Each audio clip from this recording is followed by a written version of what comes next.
Hello and welcome to this first look exploring session, continuing our journey through the return from Parnassus. This is the Return from Parnassus Part 2, or the Scourge of Simony, publicly acted by the students in St John's College in Cambridge. We've done 2 Parnassus plays already. They are tricksy texts in many ways. They're incredibly fun texts in many others. And there's all sorts of interesting editorial questions that increasingly sort of creep into this one as we go. But we've got 3 sessions down for this one. The plays get increasingly longer. There's a sort of... thank goodness they didn't do a part 4. Because that would have been ridiculously long by the mathematical progression that we're going with. 1 session for the pilgrimage to, 2 for the return from, and this third part, 3 sessions. So getting to grips with this first chunk of the play, reading Defensor, Danter, Patient, Richardetto, Theodore, and Stercutio is Rachael, actor on the East Coast. Reading Monus, Ingenioso, Furor, Poeticus, and Academico is Angela, historian and based in London. Reading Judicio and Studioso today is Steve, bringing that West Coast vibe. Reading Stagekeeper, Phantasma, Burgess, and Echo is Lois, retired academic living in London. And reading Boy, Philomusus, Jaques, and Amoretto is Hi, American. I'm thinking that the numbering for this is stolen from Star Wars, or vice versa. Yeah, it's all very, very confusing. So, without further ado, we're going to dive into a prologue. There's a prologue, or an introductory bit before the play itself proper starts. So on stage we will have in the scene, I don't know whether they all enter at the beginning or not, Boy, Stagekeeper, Momus, and Defensor. Spectators, we will act a comedy, non-plus. Yeah, that means you dry up, or you dry. Yes, I apologise, I didn't italicize that. Yes. That went well. Eric, would you like to do that again? Spectators, we will act a comedy. A pox on it. This book hath not it in it. You would be whipped, you rascal. You must be sitting up all night at cards when you should be conning your part. It's all long of you. I could not get my part a night or 2 ago before that I might sleep on it. And the Stagekeeper carrieth the boy away under his arm. It's even well done. Here is such a stir about a scurvy English show. Scurvy in thy face, thou scurvy Jack. If this company were not, you paltry critic. Gentlemen, you that know what it is to play at primero or passage, or you that have been deep students at post and pair, saint and lodam, you that have spent all your quarter's revenues in riding post one night in Christmas, bear with the weak memory of a gamester. Gentlemen, you that can play at noddy, or rather play upon noddies, you that can set up at least at primero instead of a rest, laugh at the prologue that was taken away in Avoider. What we present, I must needs confess, is but slubbered invention. But if your wisdom observe the circumstance, your kindness will pardon the substance. What is presented here is an old musty show, a coal house amongst brooms and old shoes, an invention that we are ashamed of. And therefore we have promised the copies to the chandlers to wrap his candles in. It's but a Christmas toy, and so may it please your courtesies to let it pass. It's a Christmas toy indeed, as good a conceit as stanging hot cockles or blind man's buff. Some humours you shall see aimed at, if not well resembled. Humours, indeed. Is it not a pretty humour to stand hammering upon 2 individuum vagum scholars some whole 4 year? These same Philomusus and Studioso have been followed with a whip and a verse like a couple of vagabonds through England and Italy. The pilgrimage to Parnassus and the return from Parnassus have stood the honest stage keepers in many a crown's expense for links and vizards, purchased many a sophister, a knock and a clubber, hindered the butler's box, and emptied the college barrels. And now, unless you know the subject well, you may return home as wise as you came. For this last is the last part of the return from Parnassus. That is the last time that the author's wit will turn upon the toe in this vein, and at this time the scene is not at Parnassus, that is, looks not good invention in the face. If the catastrophe please you not, impute it to the unpleasing fortunes of discontented scholars. For catastrophe, there's never a tale in Sir John Mancool or Bevis of Southampton but hath a better turning. What, you leering ass? Be gone with a pox. You may do better to busy yourself in providing beer, for the show will be pitiful dry. Pitiful dry. And exit some people. No more of this. I heard the spectators ask for a blank verse. Whatever we show is but a Christmas jest. Conceive of this and guess of all the rest. Full like a scholar's hapless fortunes penned, whose former griefs seldom have happy end. Framed as well, we might with easy strain, with far more praise and with as little pain, stories of love, where forn the wandering bench, the lisping gallant might enjoy his wench, or make some sire acknowledge his lost son, found when the weary act is almost done. Nor unto this, nor that is our theme bent, we only show a scholar's discontent. In scholars' fortunes twice forlorn and dead, twice hath our weary pens erst labored, making them pilgrims to Parnassus hill, then penning their return with ruder quill. Now we present unto each pitying eye the scholar's progress in their misery. Refined wits your patience is our bliss, too weak our seeing, too great your judgment is. To you we seek to show a scholar's state, his scorned fortunes, his unpitied fate. To you, for if you did not scholars bless, their case, poor case, were too pitiless. You shade the muses under fostering, and make them leave to sigh and learn to sing. And we'll pause there because this prologue's doing a lot of work. I mean, it's the same gag. We've had this gag of someone comes on. I mean, was it the last one or the one before where someone comes on stage and literally says one word before they're interrupted? And once again, we've had this gag somewhere else as well. But it's nice to have. Yeah, the boy is just, and the stage keeper just keeps coming on and taking people off. It's like just carrying them away. And it just addresses what this play is. It's like, this has been a hit for the last couple of years. It's returning. It's the last one because presumably we're all matriculating from after this. The authors are leaving college. But it's sort of talking. It's like if you miss the previous two, you don't have a chance. It's almost like just you have to be in on the joke, and they're right. I think there's, and then again this thing about the spectators ask for a blank verse. It's like at this point people are expecting us to do something like this. It's very self-referential and interesting. Thoughts from the room. What did you pick out of it?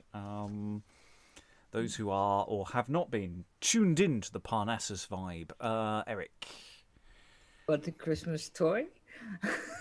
It's all like I'm not sure if that's like sort of specifically telling you about like the time of year or just sort of it's just fooling around that it came out of something else.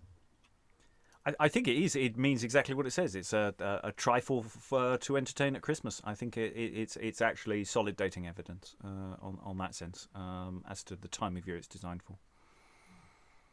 Of course, at what point, Christmas is that could stretch out all sorts of directions. Angela. I just like when he says, I heard the spectators ask for a blank verse and then instantly went into rhyme. Yeah. Yeah. Yeah. Nobody asked for anything. I thought that was a really weird line. But of course he could pretend, somebody asked for blank verse. Yeah. Apparently the bar has done really well out of these plays. I think that was one of the early points. Yeah, and these student things do get a bit rowdy. I think we do have accounts of how rowdy they could get. So I don't think this is an underestimation there. Rachael. Yeah, that blank verse line and then the going into all this rhyme. I do think that's supposed to be a joke too. Like it's like, I heard you ask for blank verse, and then they go right into it. I think that would elicit a laugh out of people. Or a groan. Which is the same thing. Yes. And of course, there's vaguely setting up, just remind you, Philomusus, Studioso, they were off doing stuff. They're back again in a minute, in case you'd forgotten. Eric. I was just going to say that I like how it's described as good a conceit as staging hardcockles or blind man's buff. So basically, like, probably not very stageable.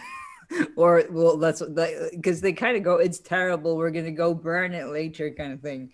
So kind of trying to lower your expectations, though it's obviously been popular enough to be staged and printed. Rachael.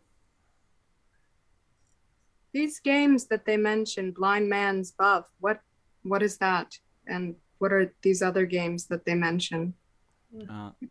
People still play Blind Man's Buff. It's one of the relatively few. I mean, you blindfold somebody and then they have to catch somebody and everybody keeps moving around. And some of the others are card games. So Noddy is a card game. Several of the others are card games. So, and that obviously, there's a lot of card playing generally amongst the student populations.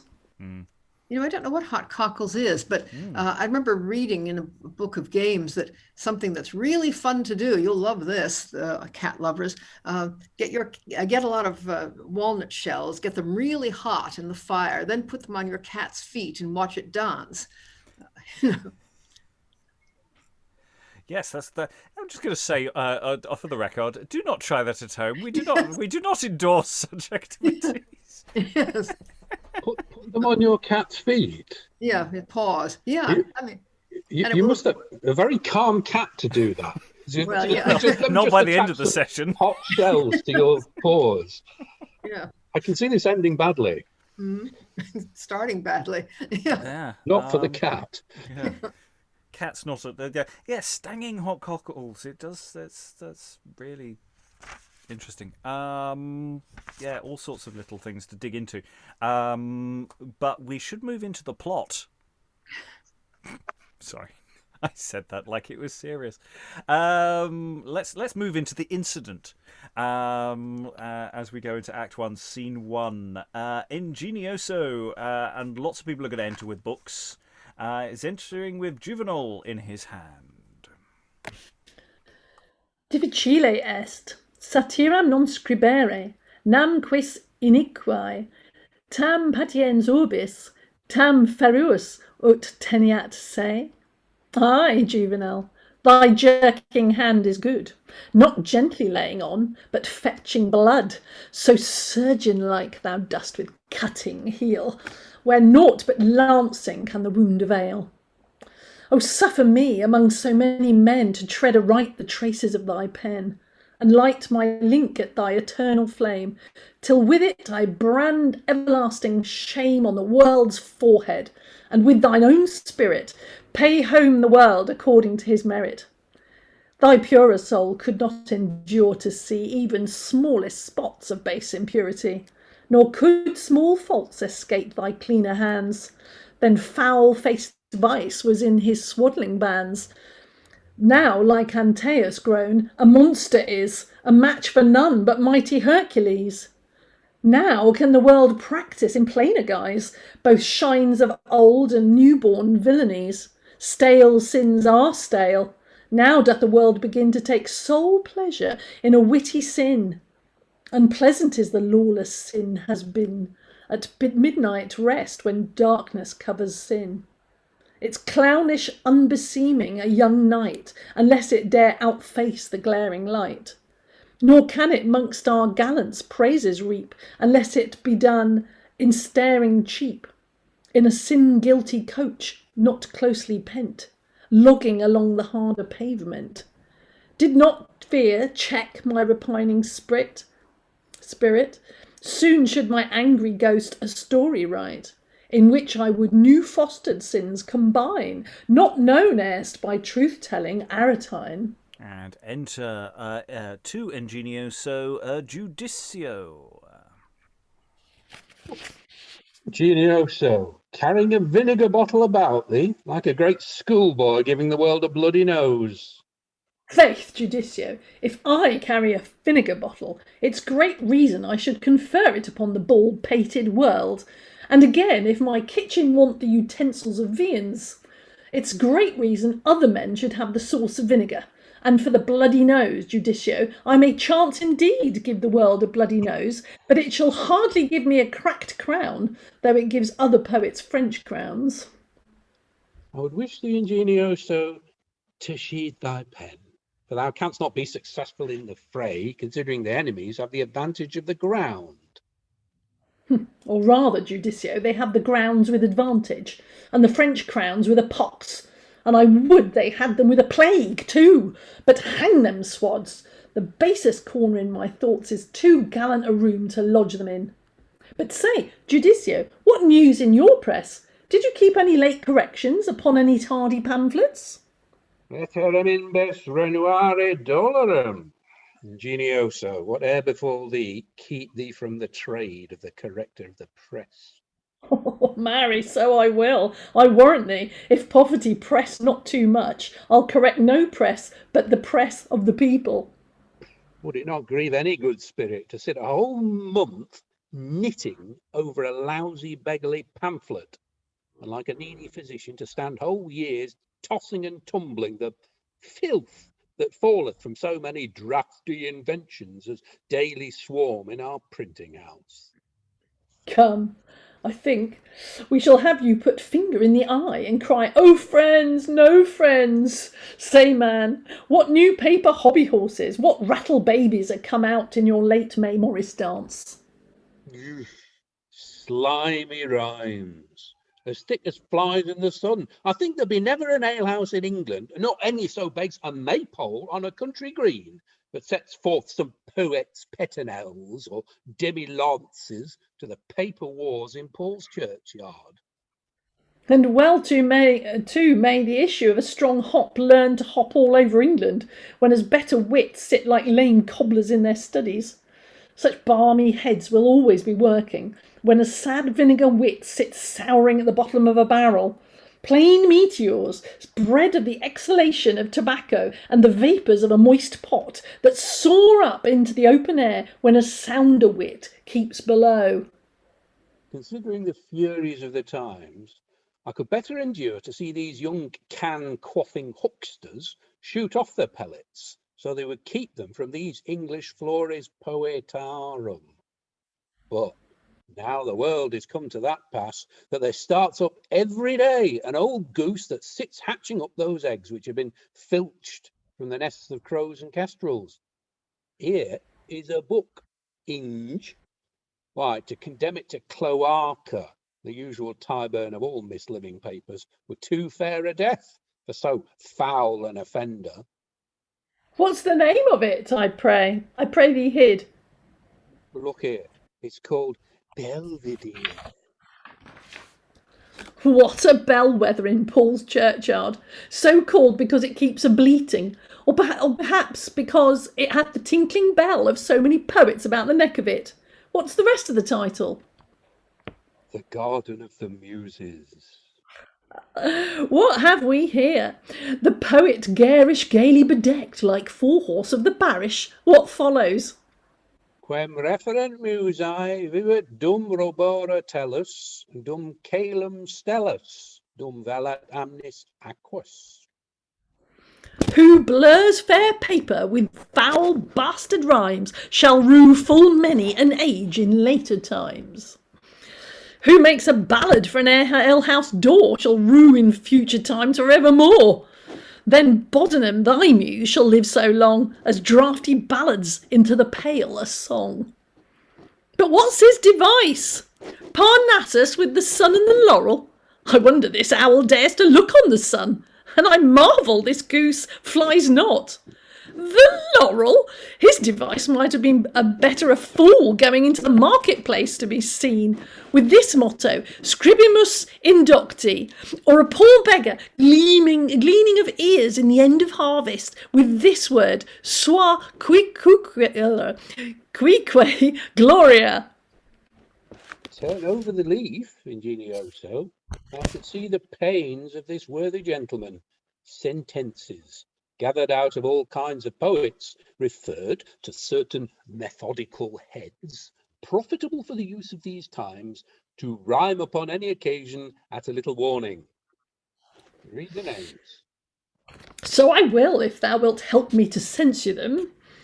Edmund Spencer, Henry Constable, Thomas Lodge, Samuel Daniel, Michael Drayton, John Dennis, John Marston, Kit Marlowe, Thomas Watson, good men and true, stand together, hear your censure. What's thy judgment of Spencer? Before we get to judgments of Spencer, let's just take a little stock of what's going on here, because this is really quite dense. There's a lot going on here in terms of up-to-date literary criticism that seems to be flying around. I mean, we're all familiar with the work of John Bodenham. When they mention Belvedere, we're all going, yeah, absolutely. We know exactly what they're talking about there. I'm just aware it's a book that was that existed a little before this. That's all I know. I know nothing else on that front. We've met Ingenioso before. We've met that he's a writer, basically plying his trade and trying to make something of himself. But I have to say, his opening gambit I found really quite impenetrable. Looking at Juvenal, and then some words happened, and there was some good banter. I quite liked some of the stuff. I like what rattle babies have come out of your late May Morris dance. I think there's some fascinating turns of phrase. Paper wars in Paul's churchyard. I've got a sense of where what that's about. Before we then get to straightforward, here is a list of names we're going to presumably fling insults at. Thoughts from the room about what confuses you, and let's see if we can elucidate it and figure out what's going on. Rachael. What is this title, Cloaca or in Tyburn? Who are these? Okay. It means sewer, and it's or excrement, depending, I think, on how it all fits together. Lois, you're muted at the moment. You may be correcting me on my precise definition there. Yeah. Well, I think he's comparing Cloaca to Tyburn. I mean, just as criminal human beings get hanged at Tyburn, so terrible pieces of writing get thrown into the loo, basically. Mm. Yeah.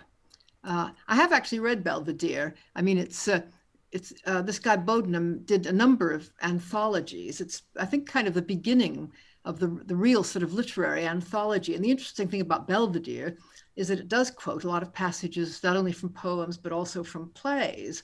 And it's absolutely fascinating.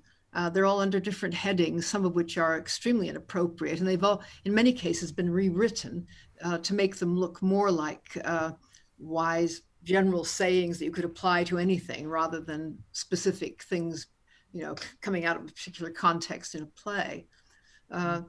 So yeah, it's very interesting. There are loads of typos, incidentally, in this bit. Oh yes. We're the general warning there. Fingers crossed.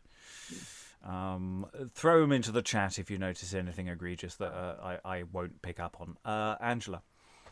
Apart from, yes, Rachel's quite right. Obviously, I was very excited about ballad references.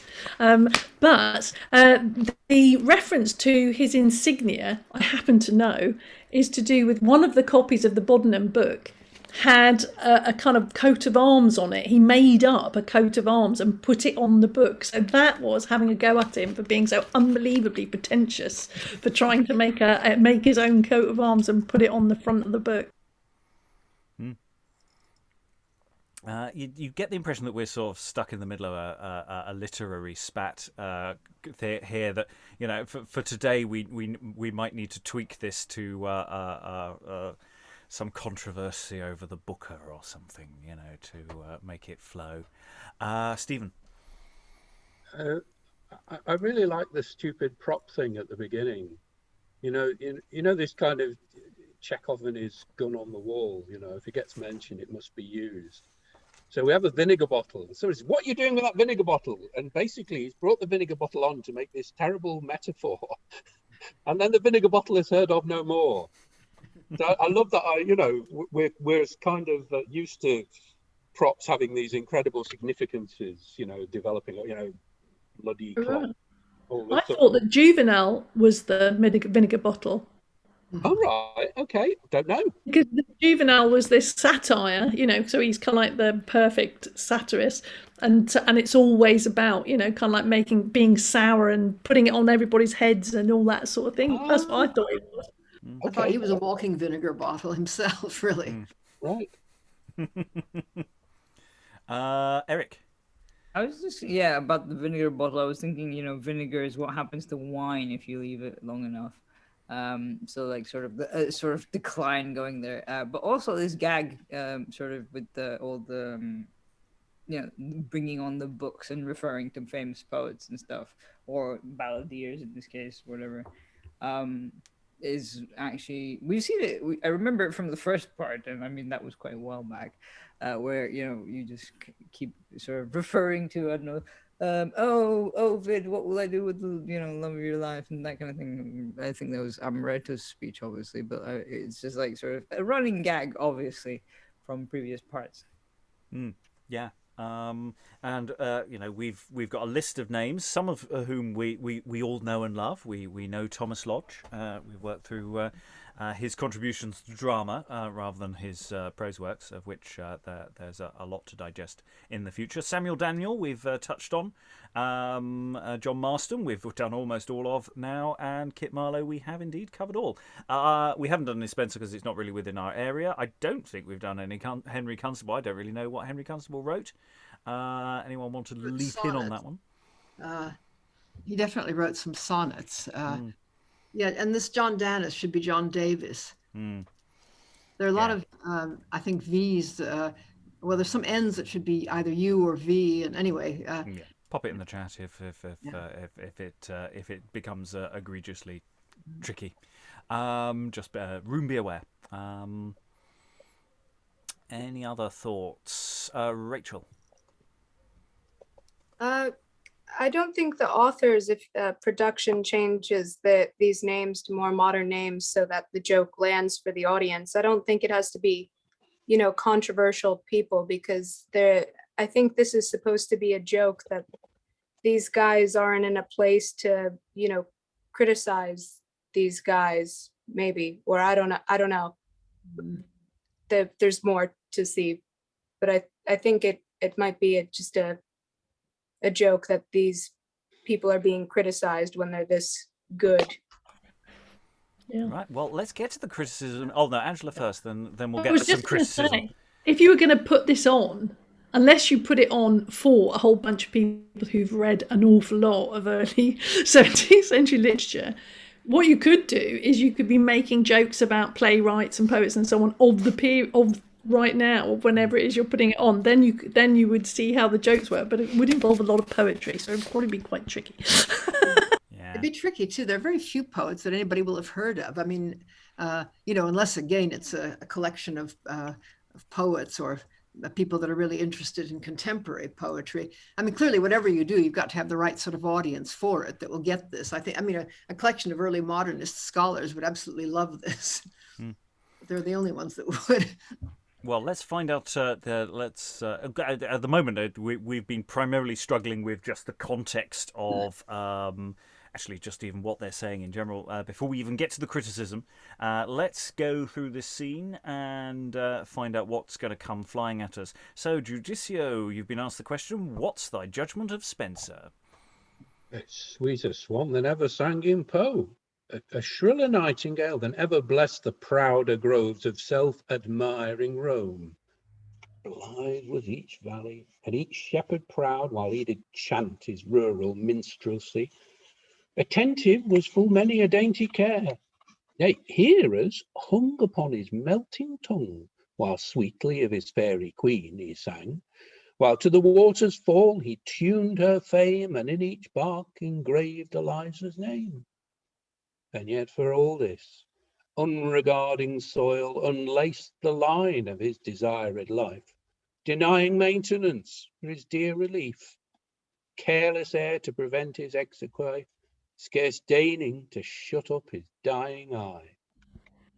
Pity it is that gentler wit should breed where thick-skinned chuffs laugh at a scholar's need.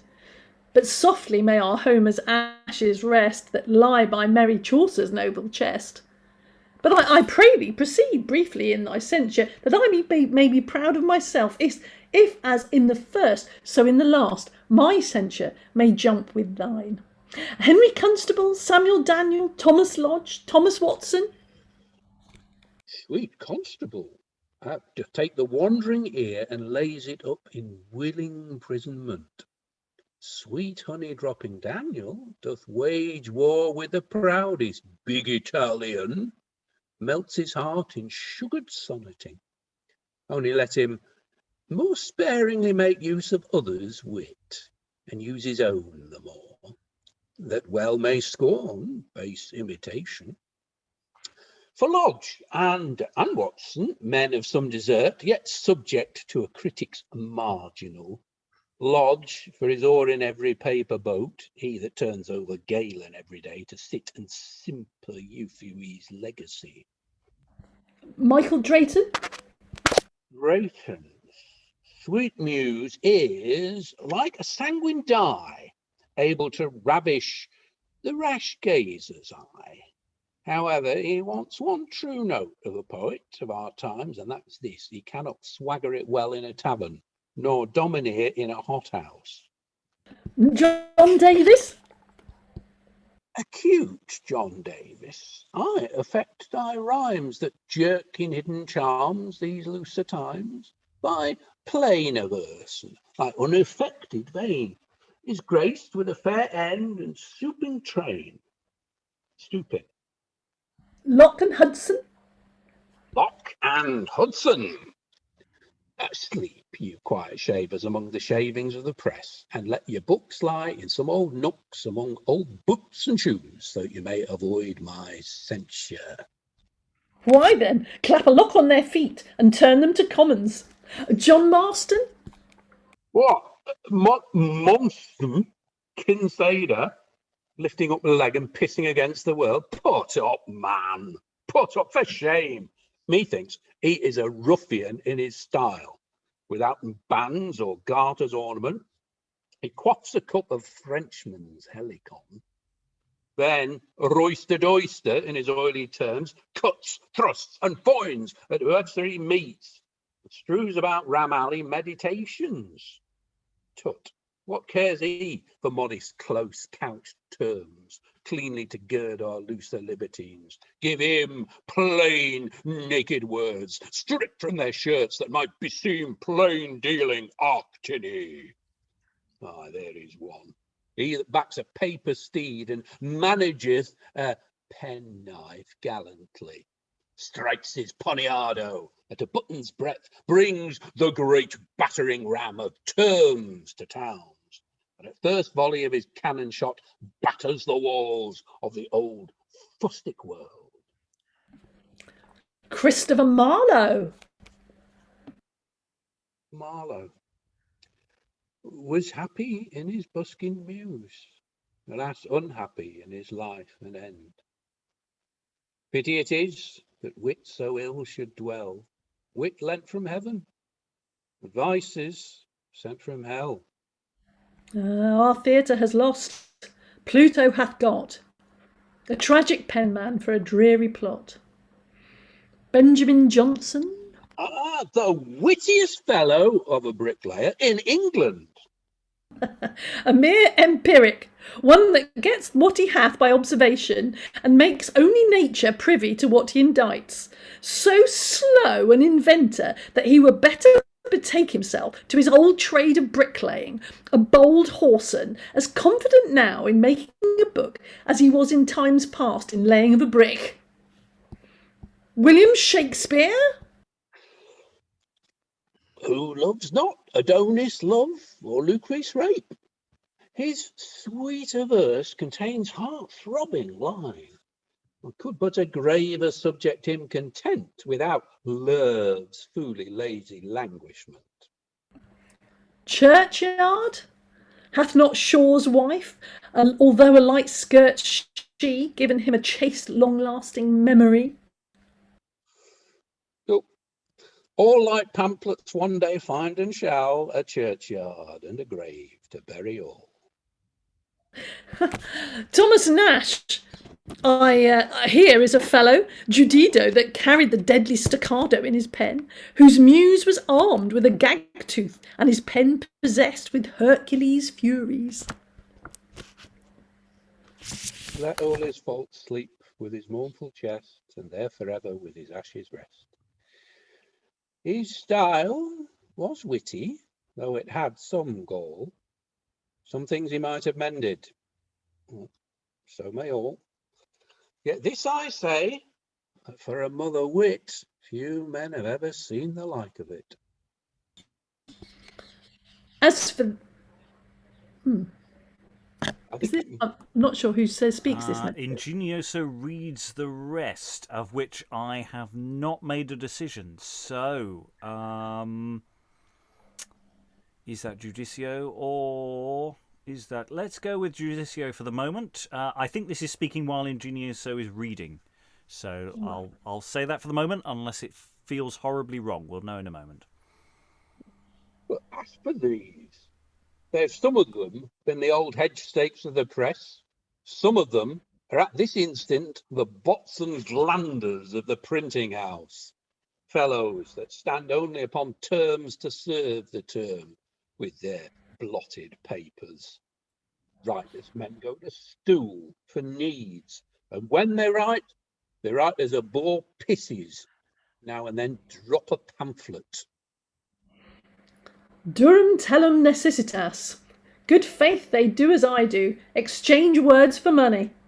I have some traffic this day with Danter about a little book which I have made. The name of it is A Catalogue of Cambridge Cuckolds. But this Belvedere, this methodical ass, hath made me almost forget my time. He now to Paul's Churchyard. Meet me an hour hence at the sign of the Pegasus in Cheapside, and lie moist thy tables with a currant cap of claret, as hard as the world goes. Exit Judicio. The scene doesn't technically end, but we'll pause there as it's a sort of revolving door of people coming on to chat. So, yeah, that must be Judicio at the end there. So, something's gone a bit wrong there. Lois, thoughts on what went wrong there? Well, I think that bit about Ingenioso reading the rest, he must actually have a copy of the book there, and he's reading out the names of other writers, because if I remember rightly, there's a list of all the, well, not all, but a lot of the people that are quoted in the book. Yeah. And then as he reads them, and then and the other one comments on them. Yeah, because it's got to be Judicio speaking at the end there, because Judicio is the one who exits. Mind you, Ingenioso is the one who's writing a book, because Judicio is somebody who is a corrector of the press. So Ingenioso says, I've written a book and now I'm going to meet Danter, which he does. So that last speech must be Ingenioso, actually. Oh, so it's not he's saying I've got to meet him because he's going to exit. He's going to meet him because he's about to enter or is entering as they speak. Okay, that's fine. So it does fit. It's just not wholly immediately clear. It suddenly comes to life when we hit playwrights that we know what they're, the moment we get John Marston lifting up your leg and pissing against the world, we're going, we feel that. We've done most of Marston, so that all of that description sort of makes sense. And then when it gets really sad about Marlowe, it's just going, oh, he's dead, and same to a degree with Nash, who is dead the previous year. So there is these little moments of sentiment amidst the mockery. They're both Cambridge men, aren't they, as well? So this is a Cambridge play, isn't it? Yeah. Yeah. Yes. So home favourites. I'll go to Eric, then Rachel. I did enjoy the line, they write as a war pisses and then drop pounds.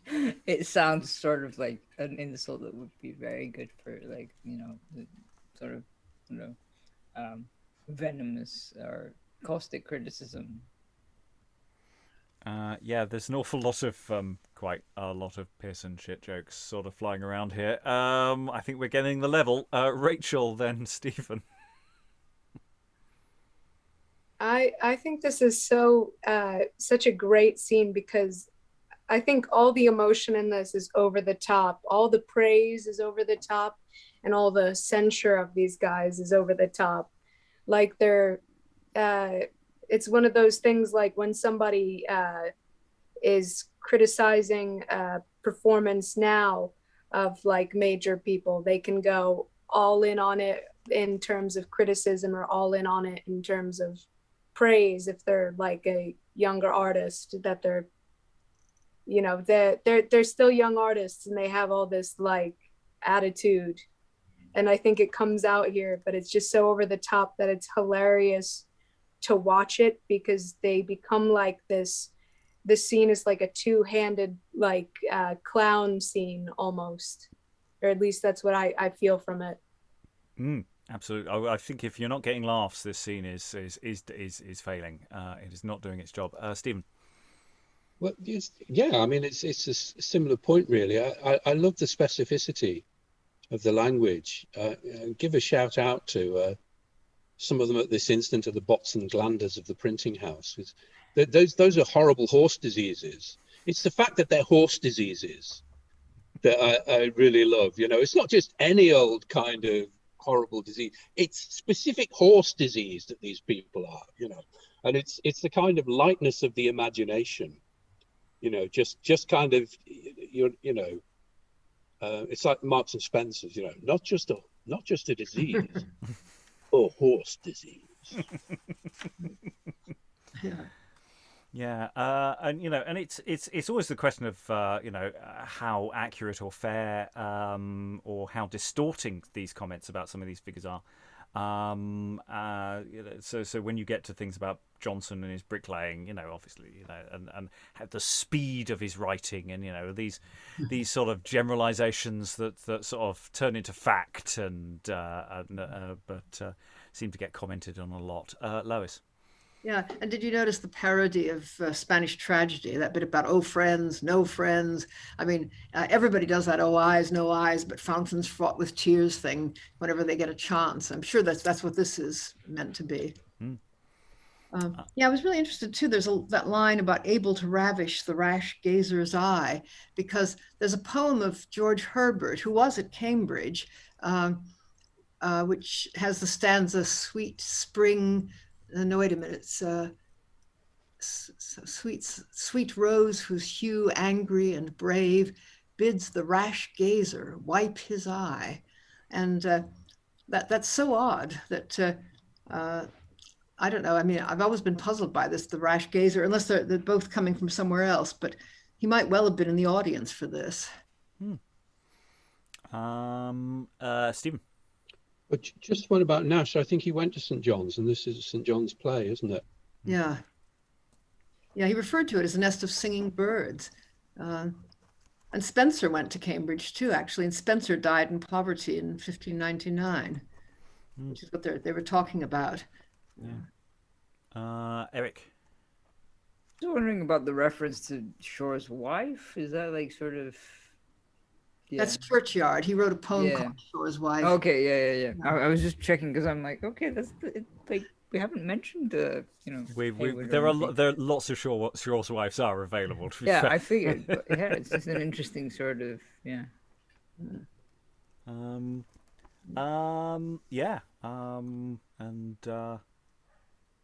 It's detailed and it's got some good. And I say every so often things just sort of leap out at one and go, oh yeah. It's helpful that we've read a certain percentage of the literature of the time. Okay, we should move on, however, to what is labelled as Act 1, Scene 3. So, unto Ingenioso, we have entered Danter, the printer. Danter, thou art deceived. Wit is dearer than thou takest it to be. I tell thee, this libel of Cambridge has much salt and pepper in the nose. It will sell surely underhand when all these books of exhortations and catechisms lie moulding on thy shop board. It's true, but good faith, Master Ingenioso, I lost by your last book. And you know there is many a one that pays me largely for the printing of their inventions. But for all this you shall have 40 shillings and an odd pottle of wine. 40 shillings? A fit reward for one of your rheumatic poets that beslayers all the paper he comes by and furnishes the chandlers with waste papers to wrap candles in. But as for me, he be paid dear even for the dregs of my wit. Little knows the world what belongs to the keeping of a good wit in waters, diets, drinks, tobacco, and so on. It is a dainty and costly creature, and therefore I must be paid sweetly. Furnish me with money, that I may put myself in a new suit of clothes, and I suit thy shop with a new suite of terms. It is the gallantest child my invention was ever delivered of. The title is A Chronicle of Cambridge Cuckolds. Here a man may see what day of the month such a man's commons were enclosed, and when thrown open, and when any entailed some odd crowns upon the heirs of their bodies unlawfully begotten. Speak quickly, else I am gone. Oh, this will sell gallantly. He have it whatsoever it cost. Will you walk on, Master Ingenioso? We'll sit over a cup of wine and agree on it. A cup of wine is as good a constable as can be to take up the quarrel betwixt us. And they exit, and that is the end of that unit of action. So his printer's not keen on sales of the last work, but he's got a great title. You know, it's an elevator pitch, this, isn't it? He's just turned up and said, look, it's Chronicle, it's Cambridge meets Cuckolds. It'll do well. It'll do well. And he's going, yeah, that's better than your last one. And he's turned around quite quickly by it. Rachael. It depends how long, I think. This scene, it could be two very different scenes depending on how quickly Danter responds. Like if you had the printer just walk off and make himself a cup of tea or pour himself a cup of wine and then sit down, you could have Ingenioso, fretting the entire time and sweating over getting this published, like he's just passed up 40 shillings for a book that won't sell well. Or you could have Danter jump at it at the first second. And I think you could you could play with that and play with the timing of that to see what to see what shape the scene would take and what notes you would hit or what gets laughs during a performance with that. Eric. I kept thinking of what was it, patron saint of printers or whatever that we had encountered in the mystery cycles. I think it was like one of the Lost York plays or something, or I don't know, Townley perhaps, that kept messing up all the sort of. That's more the demon of typos. The demon of typos, which is Tivulus, kind of, yes. Yeah. Just I don't know, just sort of the whole bargaining thing is very demon-like, I guess. Angela, then Stephen. Well, I was just going to say it's very true to life, because obviously if you can't get anything printed unless a printer's prepared to do it, and you've got to negotiate with him for a price. And of course you won't get any money if it sells well. The only money you're going to get is right here when you sell it to the printer. So because only the printer has rights in the copy. So this is a big moment. Every author has to go through this. Stephen. Yeah, I was thinking about the sort of structural. It's a sort of gag about the previous book as well, isn't it? That we go through all this prefatory material and sort of Latin introductory stuff and all this sort of paraphernalia. And here we've got a book which I'm not even sure if the title's got anything to do with the subject matter. It's just like, it's something like, The Girl Who Kicked the Secret History or something. It's one of those titles that we've got now, which is sort of guaranteed to sell a book, isn't it? Yeah. Rachael, and then we'll move it on. I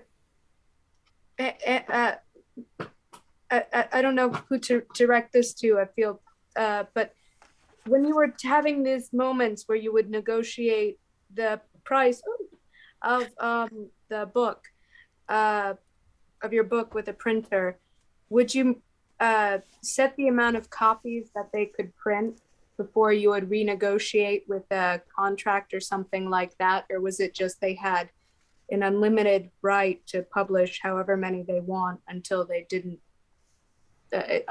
just didn't sell well? That's right. All you can do is sell literally your manuscript. That's it. After that, it's up to the publisher to print, to not print, to print millions, to not print millions, to make millions, to make nothing. That's the risk the printer takes. But no, the writer, it really is hard to make a living out of writing. Yeah, a lot of writers fail to make a living out of being a writer. And Ingenioso is a good example of that, actually. It's a very good of the difficulty of making a career having left university, which is sort of what this play is all about. Talking of having a struggle to get a career after university, Act 1, Scene 4. And we return to our primary characters, who we haven't seen for a while.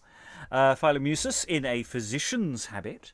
Studioso, I mean, they were last getting on a boat the last time we saw them, so it'll be interesting to see where we are. Studioso, that is Jaques man, and a patient. Tit, non point, non debet fieri flebetomotirio in coitu lune. Here is a recipe. A recipe. Nos Gallici non curamus quantitatem syllabarum. Let me hear how many stools you do make. Adieu, monsieur. Adieu, good monsieur. What, for Jacques, il y a personne après ici? No. Then let us steal time from this borrowed shape, recounting our unequal haps of late. Late did the ocean grasp us in his arms. Late did we live within a stranger air. Late did we see the cinders of great Rome. We thought that English fugitives there eat gold, restorative if gold were meat. Well, yet now we find by bought experience that wheresoe'er we wander up and down on the round shoulders of this massy world, or our ill fortunes, so the world's ill eye, Forspeak our good, procure us our misery. So oft the northern wind with frozen wings hath beat the flowers that in our garden grew, thrown down the stalks of our aspiring youth. So oft hath winter nipped our trees fair rind, that now we seem naught but two bared boughs, scorned by the basest bird that chirps in grove.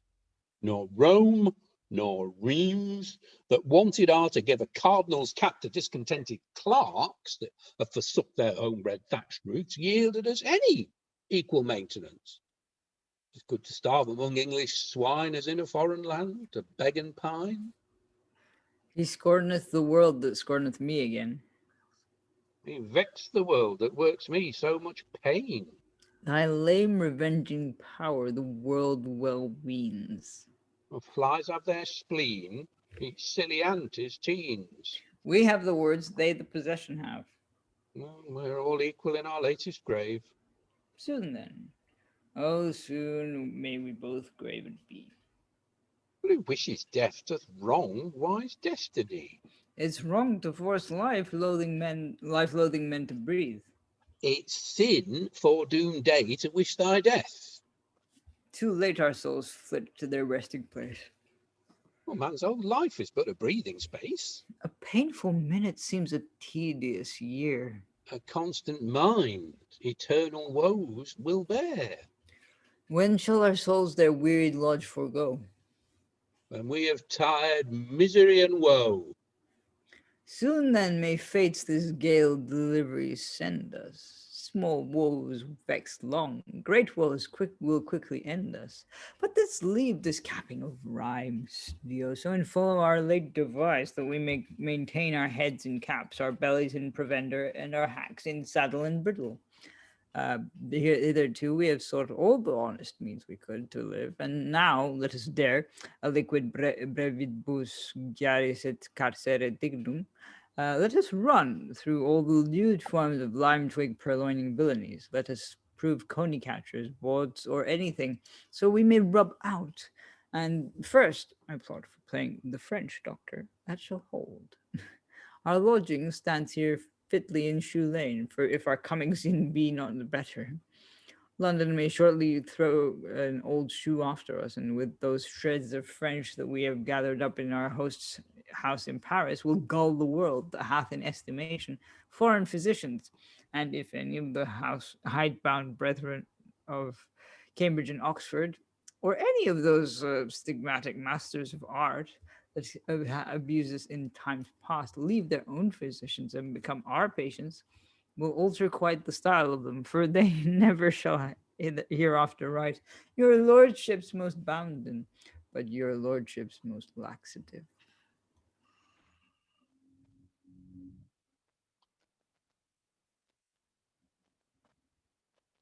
Shall be so. See how a little vermin poverty altereth a whole milky disposition.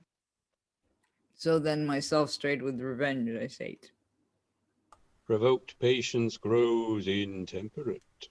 And here we have no proper exit stage direction. We're going to go into the next couple of scenes, one of which is very brief and slightly confused. Act 1, Scene 5. We have enter Richardetto, Jaques scholar, learning French.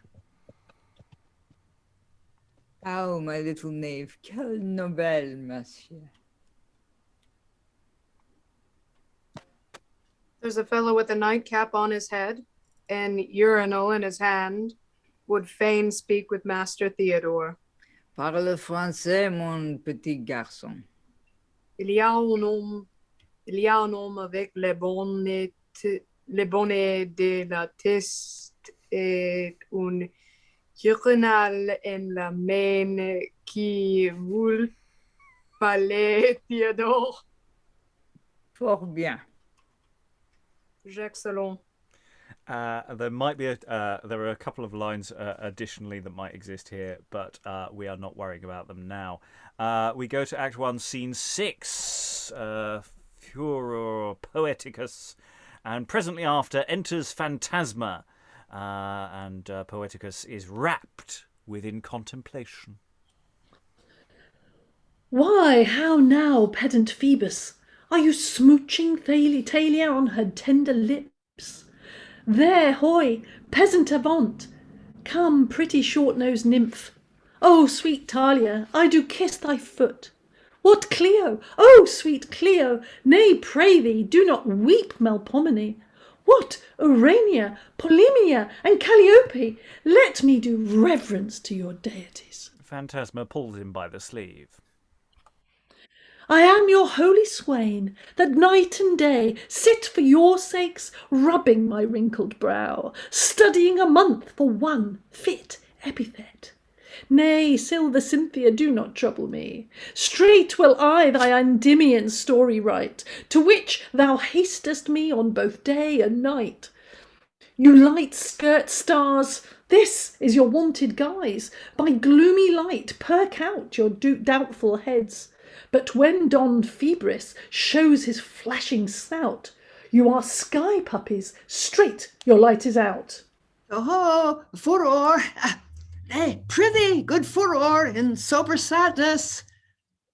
Odi, profanum vulgus et archeo. Nay, sweet Furor, ipse te titere pinus, ipsi te fontes, ips haec arbusta vocarunt. Who's that run headlong on my quill's sharp point? That wearied of his life and baser breath offers himself to an iambic verse. Si coties peccant homines sua fulmina mitat Jupiter, exiguo tempore inermis erit. What slimy, bold, presumptuous groom is he? Dares with his rude, audacious, hardy chat thus sever me from sky-bred contemplation. Carmina vel caelo possunt educere lunam. Oh, Phantasma, what, my individual mate? Oh, mihi post nullus Furor memorande sodales. Say, whence comest thou? Sent from what deity? From great Apollo, or sly Mercury? I come from that little Mercury, Ingenioso, for ingenio pollit cum vim natura negavit. Ingenioso? He's a pretty inventor of slight prose, but there's no spirit in his grovelling speech. Hang him whose verse cannot outbelch the wind, that cannot beard and brave Don Aeolus, that when the cloud of his invention breaks, cannot outcrack the scarecrow thunderbolt. Hang him, I say. Pendo pependi, tendo tetendi, pedo pependi. Will it please you, Master Furor, to walk with me?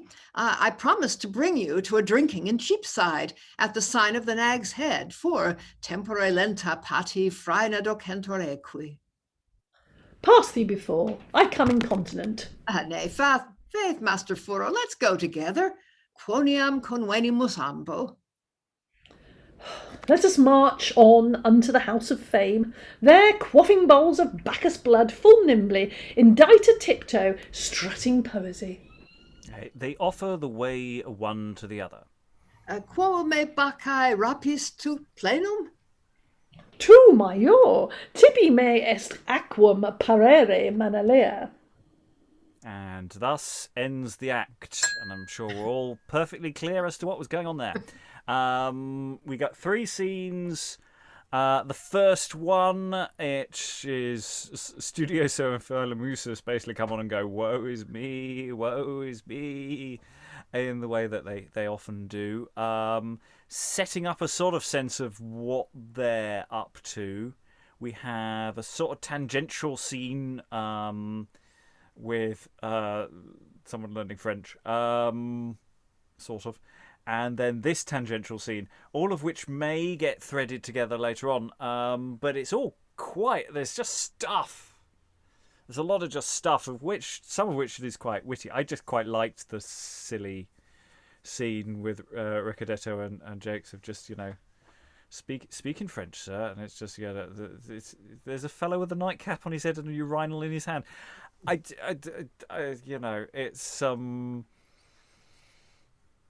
yeah, there's stuff going on, but it hasn't been very well explicated.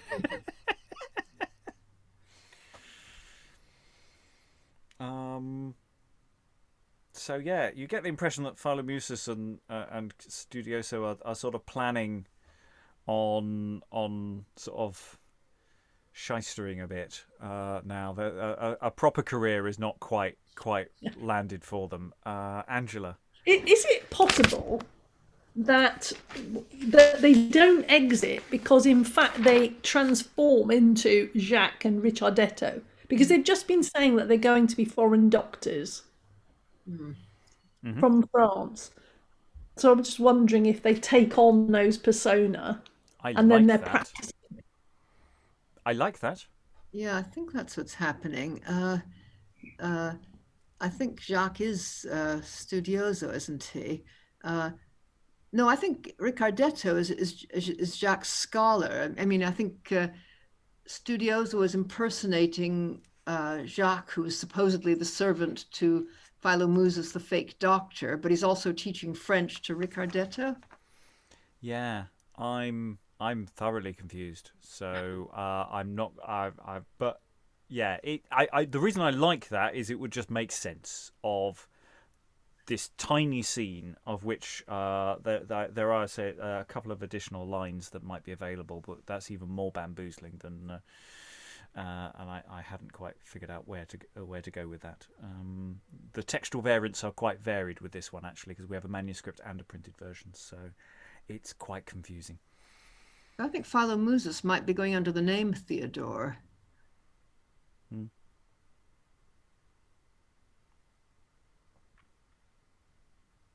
And presumably, I'm just looking at the next scene, it says his patient, the Burgess. So presumably the Burgess comes in wearing a nightcap and holding urinal. Well, I think we need to probably go into the next scene to know what's going on, and then work backwards. Maybe the way. But I'll go for any additional thoughts before we do that. Eric? I was going to say maybe they've sort of stepped into Dr. Doddypole. Not that long out of the blocks itself. There might be some textual interchange. Well, there's also that scene where he's sort of holding it up to the light or whatever. Oh yes, this is how we do that in my profession. Well, there's an awful lot of poo and urine and stuff gags going on, flying around here, as it were. Your lordship's most bounden, but your lordship most laxative. There's a lot of stuff going on in here. That again, it's quite difficult to unpack at a first read. Rachael. No, it was just Google translating the Latin, and we also got some nice fart jokes and something about somebody's behind passion. I think somebody else can correct that because it's Google Translate, and I really don't know the Latin, but it's the post nullos furor memorande soldalis or something. Yeah. I think he's saying like what my old friend Furor.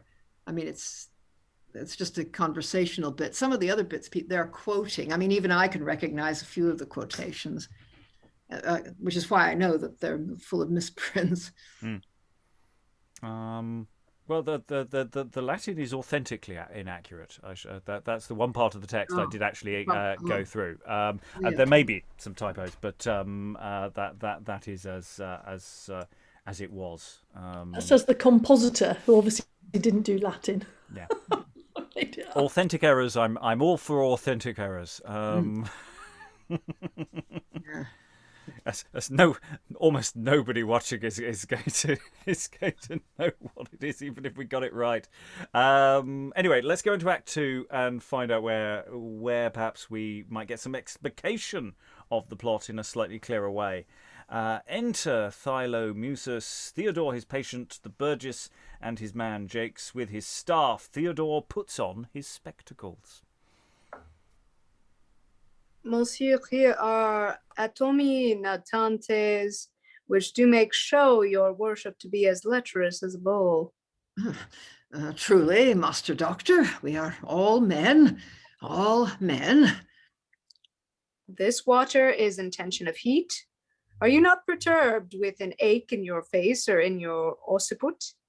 I mean your headpiece? Let me feel the pulse of your little finger.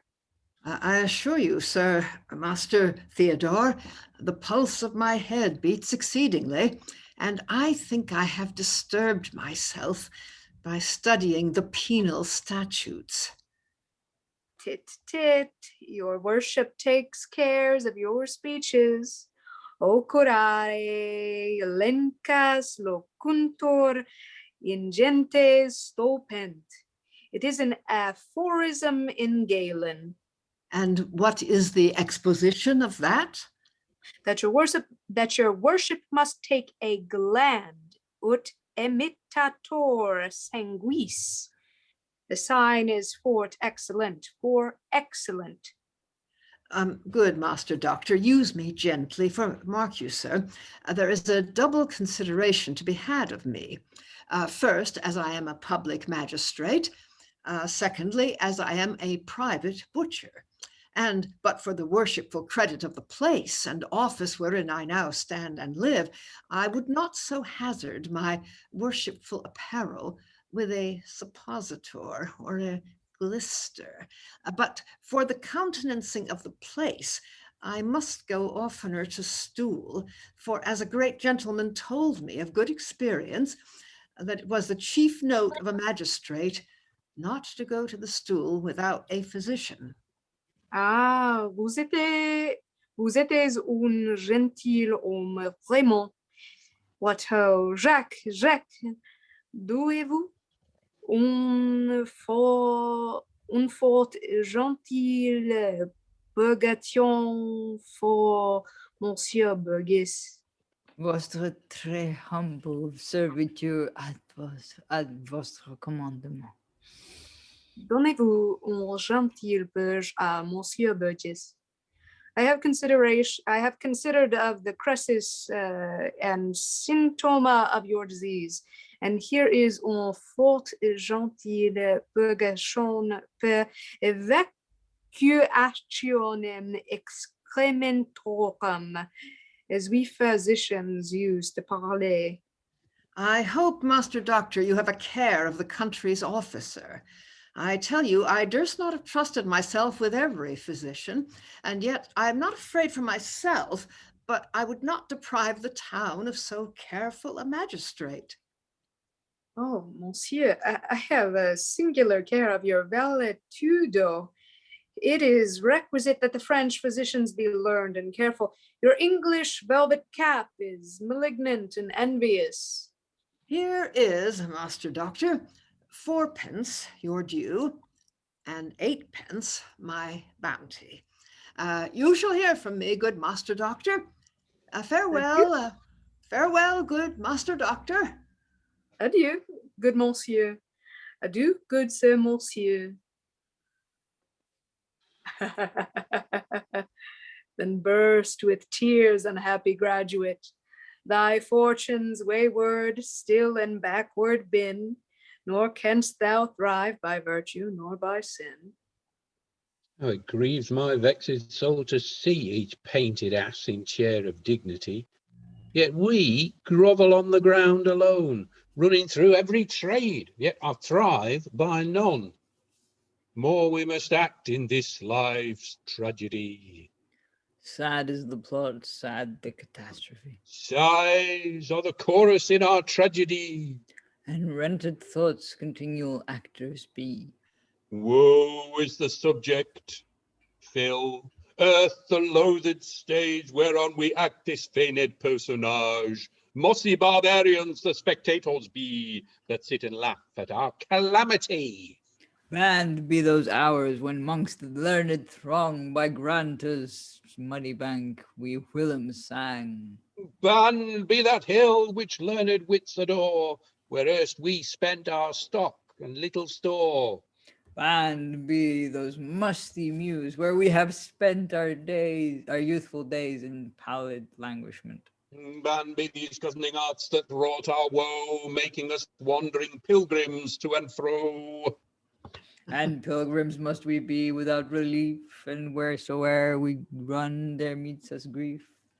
Wherever we toss upon this crabbed stage, grief's our companion, patience be our pain.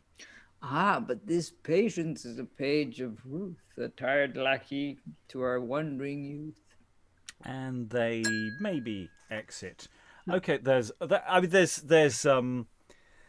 I mean, this is a perennial one for us here of there's something wrong with someone, therefore get out the suppositories and insert a glister, and everything will be fine, and we just get to have lots of people talking about urine and excrement and stuff, and basically do that for half an hour, and the house finds it hilarious. That's a tradition going back centuries.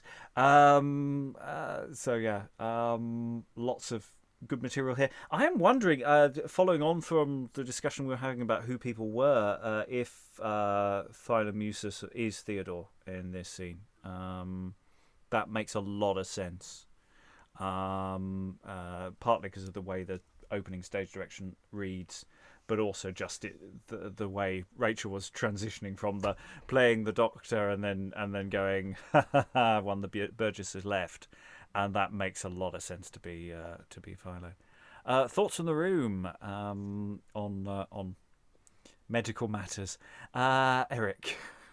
Put this in chat as well. It reminded me a bit of the Jests of George Peel that we've read. I don't know if that's available online or if it's in the Patreon, where No, sadly it's behind a paywall and it's not even been released yet. It's in the future.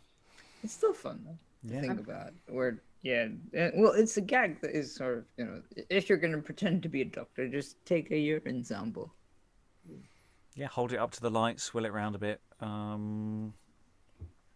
If it's purple, they're in trouble. Rachael.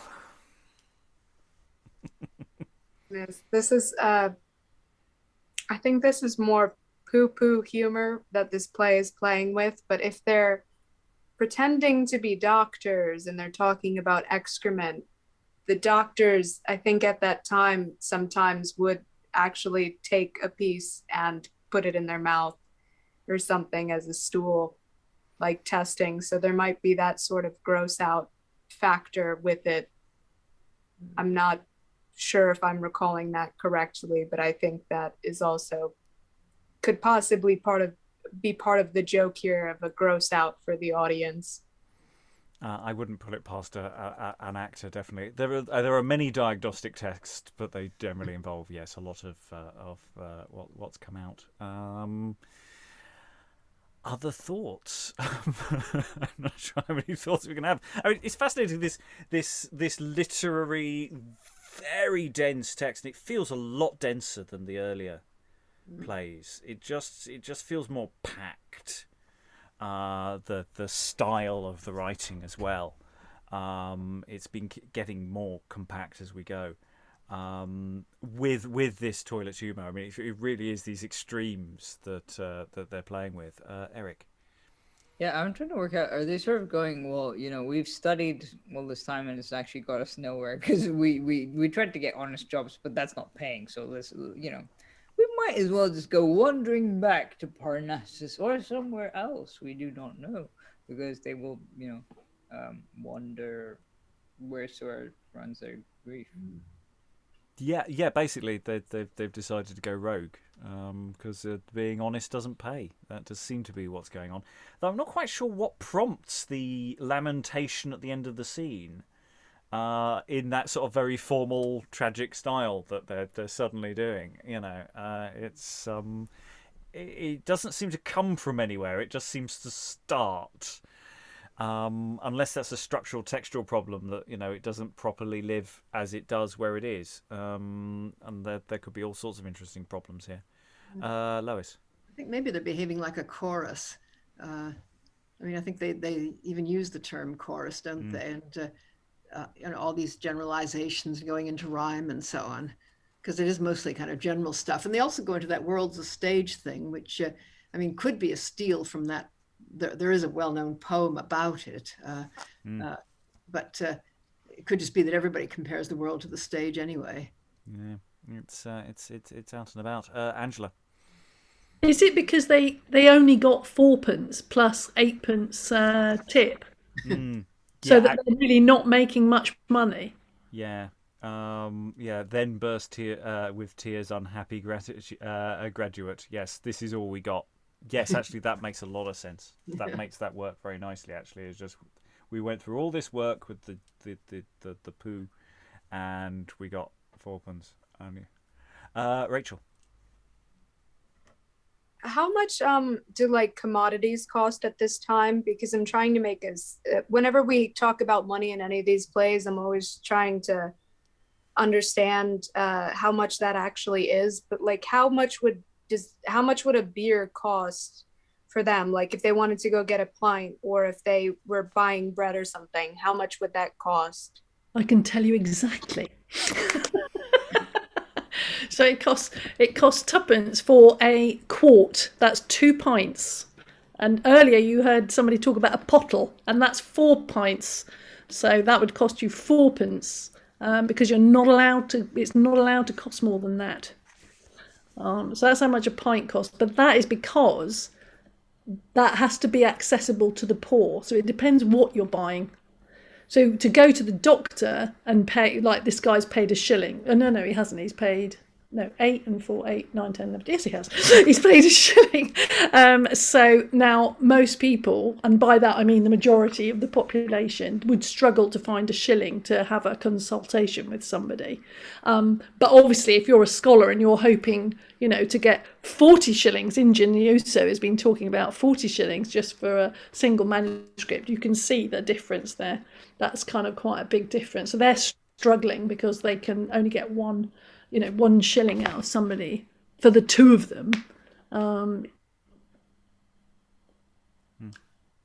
So is 4 pence about 1 shilling?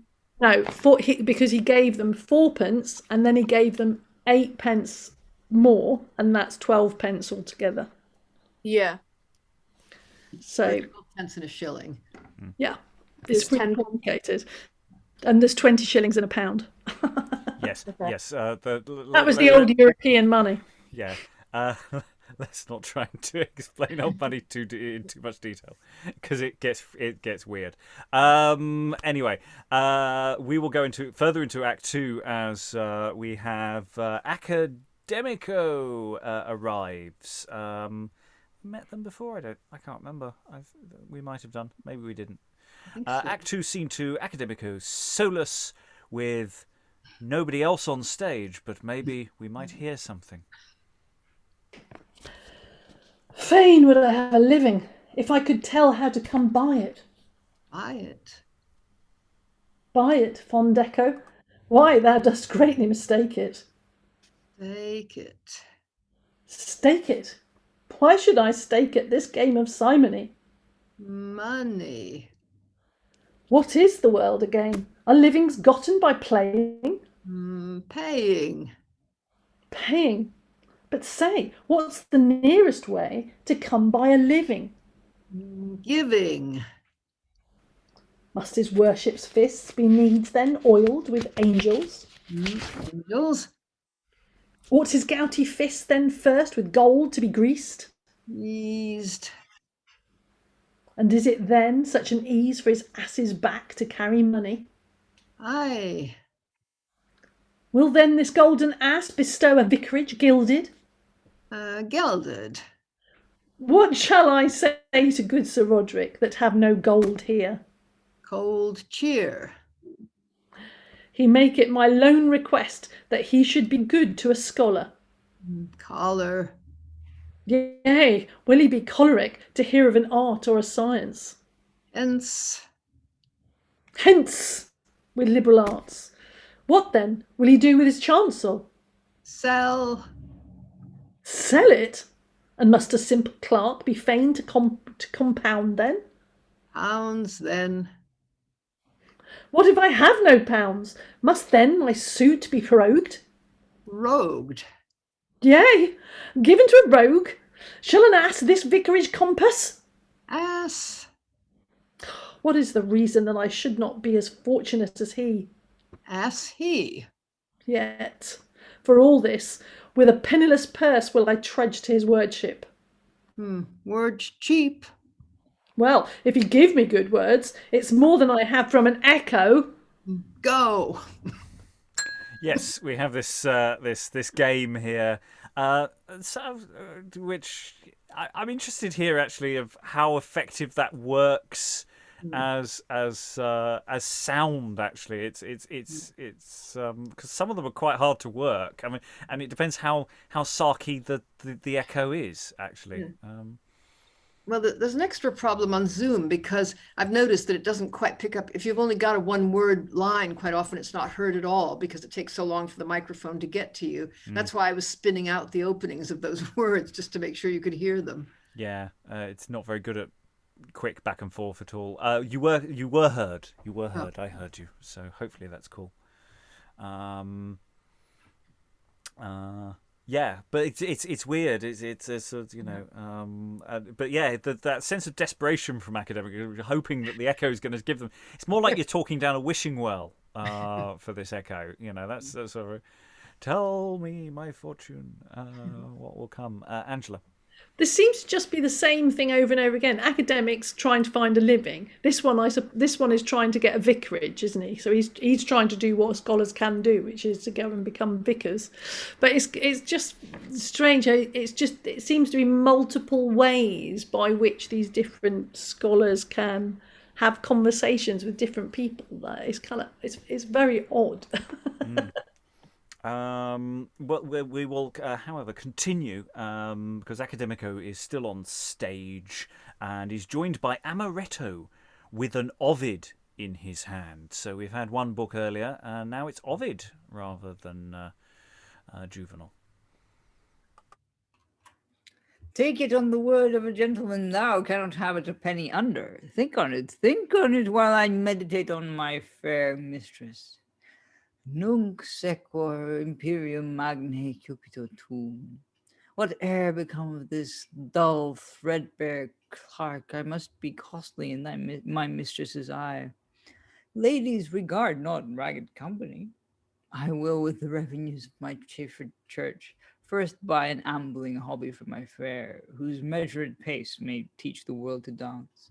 Proud of his burden when he begins to prance, then I must buy a jewel for her ear, a kirtle of some 100 crowns or more. With these fair gifts, when I accompanied go, she'll give love's breakfast. Sidney terms it so. I'm her needle, she's my adamant. She's a fair rose, I her unworthy prick.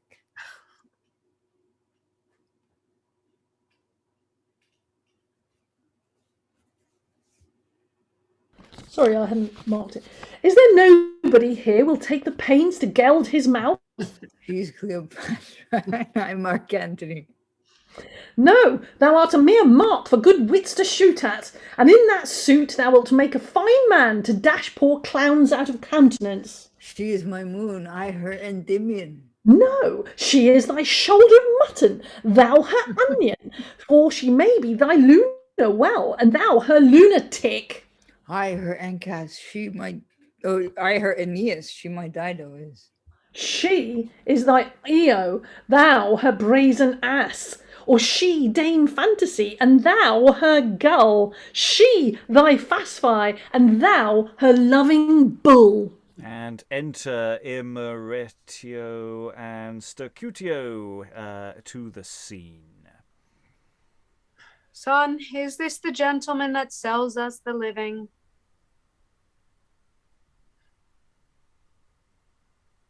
Ooh, have I not given out an Immerato? I haven't given it out. Lois. I think Fie, father, thou must not call it selling. Thou must say, is this the gentleman that must have the gratuito? What have we here? Old Truepenny came to town to fetch away the living in his old greasy slops. Then I'll none. The time hath been where such a fellow meddled with nothing but his ploughshare, his spade, and his hobnails, and so to a piece of bread and cheese, and went his way. But now these scurvy fellows are grown the only factors for preferment. Oh, is this the grating gentleman? And how many pounds must I pay? Oh, thou must not call them pounds, but thanks. And hark thou, father, thou must tell of nothing that is done, for I must seem to come clear to it. Not pounds, but thanks. See whether this simple fellow that hath nothing of a scholar, but that the draper hath blacked him over, hath not gotten style of the time. By my faith, son, look for no more portion. Well, father, I will not, upon this condition, that when thou have gotten me the gratuito of the living, thou wilt likewise disperse a little money to the bishop's poser, for there are certain questions I make scruple to be posed in. Oh, he means any question in Latin, which he counts a scruple. Oh, this honest man could never abide this popish tongue of Latin. Oh, he is as true an Englishman as lives. He take the gentleman now, he is in a good vein, for he smiles. Sweet Ovid, I do honour every page. Good Ovid, that in his lifetime lived with the Gettys, and now after his death converseth with a barbarian. God be at your work, sir. My son told me you were the grating gentleman. I am Stercutio, his father, sir, simple as I stand here. Fellow, I had rather given thee £100 than thou shouldst have put me out of my excellent meditation. By the faith of a gentleman, I was even wrapped in contemplation. Sir, you must pardon my father. He wants bringing up. Marry, it seems he hath good bringing up when he brings up so much money. Indeed, sir, you must pardon me. I did not know you were a gentleman of the temple before. Well, I am content in a generous disposition to bear with country education, but fellow, what's thy name? My name, sir? Stercutio, sir. Why then, Stercutio, I would be very willing to be the instrument to thy father, that this living might be conferred upon your son. Marry, I would have you know that I have been importuned by 2 or 3 several lords, my kind cousins, in the behalf of some Cambridge man. I have almost engaged my word. And marry, if I shall see your disposition to be more thankful than other men, I shall be very ready to respect kind-natured men. For as the Italian proverb speaketh well, quia aura. Why, here is a gallant young drover of livings. I beseech you, sir, speak English, for that is natural to me and to my son, and all our kindred, to understand but one language. Why then thus, in plain English, I must be respected with thanks. This is subtle, attractive, when thanks may be felt and seen. And I pray you, sir, what is the lowest thanks that you will take? The very same method that he uses at the buying of an ox. I must have some odd sprinkling of £100 or so. I shall think you thankful and commend your son as a man of good gifts to my father. A sweet world, given £100, and this is but counted thankfulness. Hark thou, sir, you shall have 80 thanks. I told thee, fellow, I never opened my mouth in this kind so cheap before my life. I tell thee, few young gentlemen are found that would deal so kindly with thee as I do. Well, sir, because I know my son to be a good toward thing, and one that hath taken all his learning on his own head, without sending to the university, I am content to give you as many thanks as you ask, so you will promise me to bring it to pass. I warrant you for that. If I say it once, prepare you to the place, and stay there. For my father, he has walked abroad into the park to take the benefit of the air. I'll meet him as he returns, and make way for your suit. And the exit of some things there. Yeah, it's interesting. I'm just wondering about Academico. Having just had a scene with Echo, and then a scene where basically does he actually interact with anyone on stage? Yeah, Because it just seems to be a running commentary, doesn't it? So I'm starting to wonder: is Academico a ghost?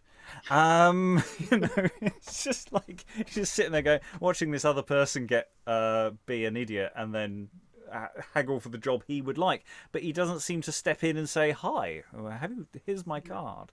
So it's his impotence is slightly odd, funny at times. He's got some great lines, and Amoretto is suitably stupid. I'm liking it. Thoughts from I, the her room? unworthy prick. What can I say? Well, indeed. I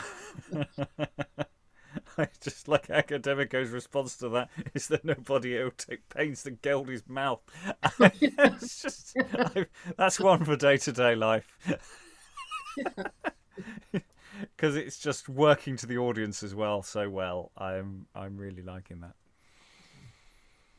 Other thoughts as we are, Rachael. No, I was just going to say this is an interesting scene because I think, every once in a while there is a scandal with universities that they find that somebody's paid their way into them.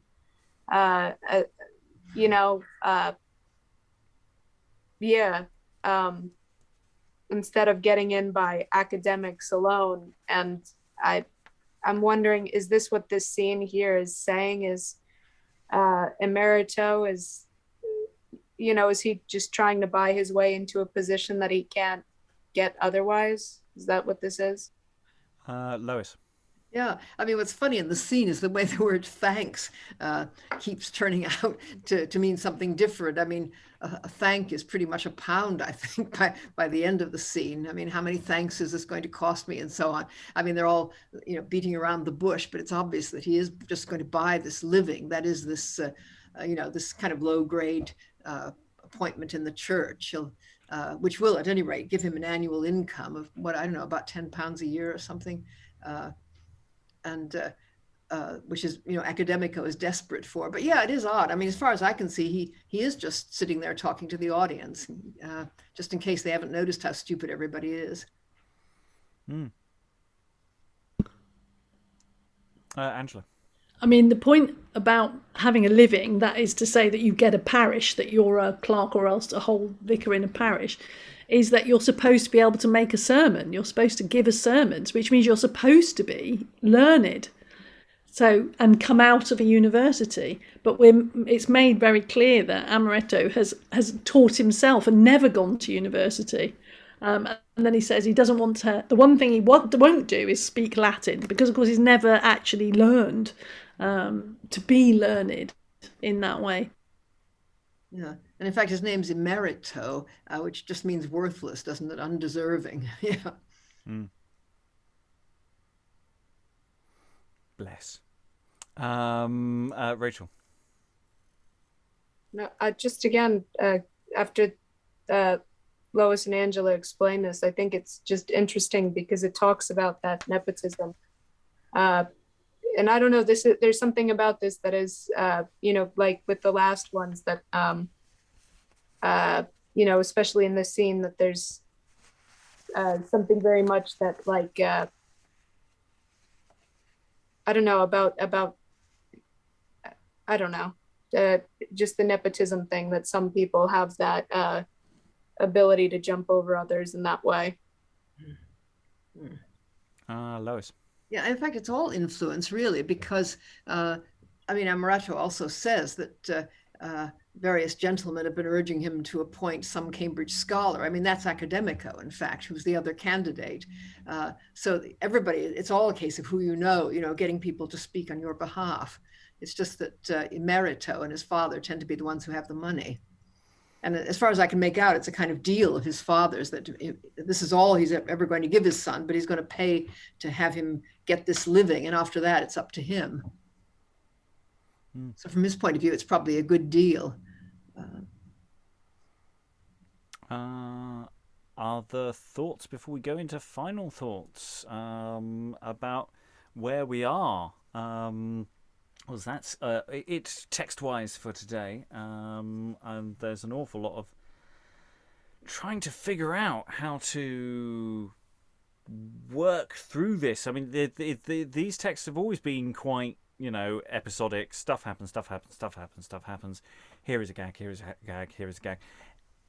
It almost feels like there might be a plot happening at some point, but I haven't got a grip on it yet, or why anything's really happening. Apart from just a series of examples, it's a lot harder to get into this one than the previous one, and even more so than the one before. I really enjoyed Pilgrimage. I was fitfully enjoying the last one. I am struggling with this one. There are some lovely lines, but I'm looking at the prologue, sort of going, it feels like it's a joke that's going on perhaps past its prime. But I don't know. Maybe I'm being unfair. I don't know how the room's feeling about that. As a text of just feeling a tad bit more impenetrable than other times we've had. Any final thoughts, Stephen? How are you finding the show so far? Yeah. Well, I haven't been involved in any of them, so I've come to this completely non-slimy. I don't really care about the plot. I just like the language. It's kind of really bubbling vitality. There's lots of. It's interesting. We start with this sort of Belvedere, which is this kind of compilation of good lines, in a sense, isn't it? Mm. And I'm just listening to the imagination is really fizzing. It may not be a playwright's imagination, you know. It might be a gag writer's imagination, but this all seems fairly kind of new and fresh to me. You know, it's got a vitality in the language, and I kind of get that, you know. It is kind of I'm trying to think of the word. You know, it is kind of scholarly, but it feels like there's a whole set of in jokes in here, in terms of a way of looking at the world, you know. So I'm really enjoying it, and I don't care about the plot. Oh yes, yeah. I don't think one comes to Parnassus for the plot. I think that would be a mistake. Eric, do you have any final thoughts? You've been with us pretty much from the beginning on our journey to and from Parnassus. Yeah. I missed the previous installment, but I watched it so many times that it feels like I was there. Almost on the way back from Parnassus, trying to drag my feet. No, I'm kidding. I have no idea how this links with the previous one, aside from like the random style of stuff. It just feels a lot like what Stephen said, where it's like probably written by Gag Master, where it's like gag, gag, gag, gag, gag. It just, I don't know. And some of it is really, really funny. Like, you know, the whole Amoretto stuff is always sort of, I feel like they're making fun of everything while not really having a plot, which I think you also mentioned in the previous one. You're like, oh, yeah, all this literary criticism that is, you know, held together by threadbare plot kind of thing. Yeah. I don't know. I'm enjoying it, but I don't know if I should be enjoying it. I think you should be enjoying it. That's fine. There's lots to enjoy. Rachael, any final thoughts? I find this one hilarious. I've been laughing so much at all the ridiculous things they're saying. Yeah, the plot is definitely all over the place, if there is a plot, but I don't think it matters with this one. It seems so much more like a sketch comedy of like a young people just out of college type thing, like something like Friends. Like, you know, there's plots that are resolved within an episode or a scene, and then you go to something else. Lois, any final thoughts?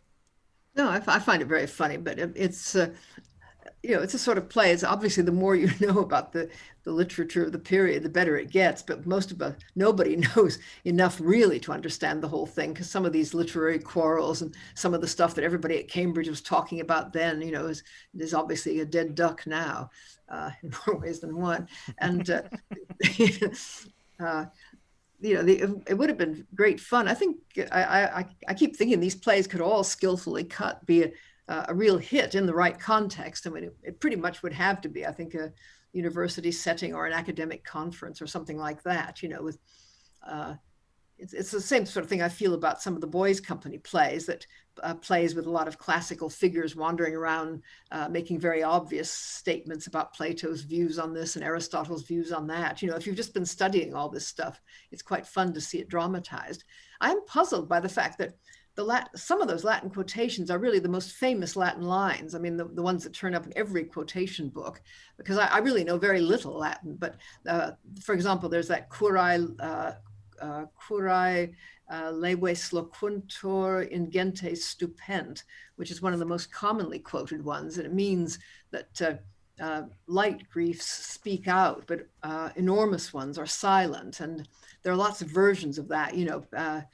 People are implying that they're not speaking because they're so full of grief. But anyway, that one turned up a bit earlier. And they're odd bits out of the Aeneid, things that it surprises me really, because I would hope that these Cambridge students had read rather more than that. I mean, this seems more like the stuff they got in school. So I just wondered about the audience, how much of this they could pick up.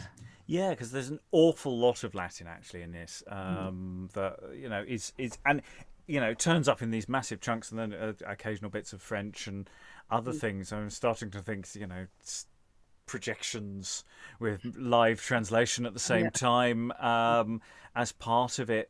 But it's not just that it's in Latin. That it's Latin you're expected to know, that it should spark a reference, and that's doing interesting things to it's the kind of gags that are not just and references that are not just to the zeitgeist, but also to quite deeply bedded things that people would be expected to know, maybe from further back in their lives.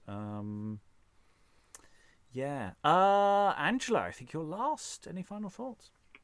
Well, the one final thought I've got is that all of these plays are really, really saying it's not worth the money going to university. They are incredibly modern in that regard. They're all saying that it's impossible, and look, here's this guy who's never gone to university. He can't speak Latin, and all he needs is a bit of money coming out of a farm, and there it is. He can go and do what an academic can't do. So in one way, they're hugely fun. I mean, I really enjoy it, and it is brilliant to have all these references, most of which I don't recognise, but I know that they're there, kind of thing. But actually, it's all quite depressing. Yeah, I mean, it's interesting if you take the three plays together and say, right, okay, what, maybe you want to smash elements together and create some sort of composite thing.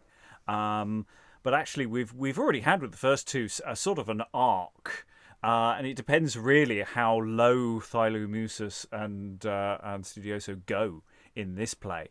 Because you've got that sense, they're just turning into con artists now.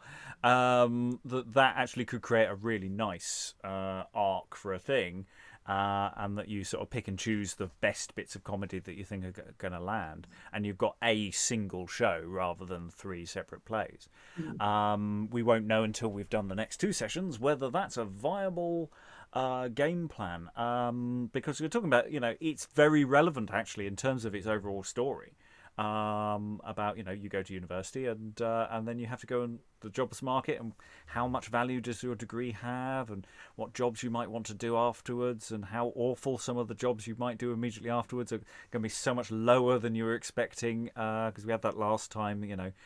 He's got a degree. What do you do? I dig graves. Great. Occasionally help people out with their wills. It's there is a sort of core that does speak to today, as well as a lot of stuff that is touching on other stuff. Anybody want to throw anything else in? Lois. Well, it is a kind of perennial thing. I mean, and also the notion, in fact, that scholars are often on the edge of criminality. I mean, I think in Chaucer, the clerks are not the one who tells the clerk's tale, maybe, but the clerk in the Miller's Tale is certainly a pretty rowdy character, and a lot of them are, and the students in German folk songs are usually going around seducing the innkeeper's daughter everywhere they go, and there's just this general image of watch out for the students, here they come, and the sense of poverty. I mean, in Hero and Leander has that passage about, I think, the the Muses being angry with Mercury and declaring that poverty and wit will always kiss, and from that time is every scholar poor. Gross gold from them runs headlong to the boor. I mean, that's basically what's happening in that scene with Immerato. So it's a sort of standard trope, and of course it still is, which is why the old jokes are the best jokes.